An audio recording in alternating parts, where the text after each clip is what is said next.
अस्सलाम वालेकुम रहमतुल्लाहि वबरकातुहू। उर्दू जमात दहाम नई बुक है जो नेशनल बुक फाउंडेशन की, उसकी नज़म नंबर 3 दरिया खैबर।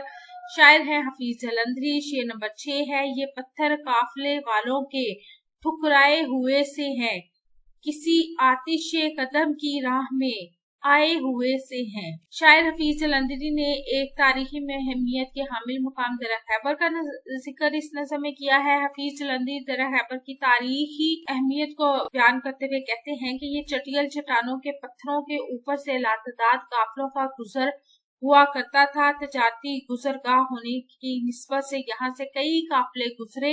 इसके अलावा तेज रफ्तारी के आलम में कई फौजें यहाँ हमलावर हुई और यहाँ के पत्थरों से टकराई।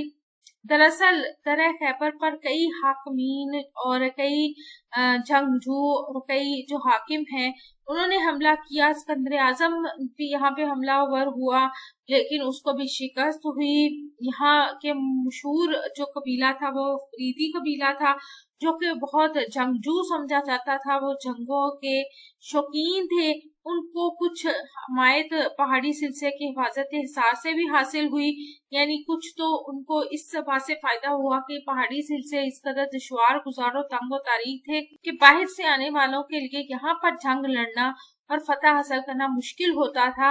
इसी चीज का फायदा इन लोगों ने उठाया और ये लोग बहादुर भी थे, जिसकी वजह से कई फातिहीन यहाँ मज़ाहमत का शिकार हुए और उन्हें शिकस्त हुई और उन्हें भारी जानी और माली नुकसान उठाना पड़ा।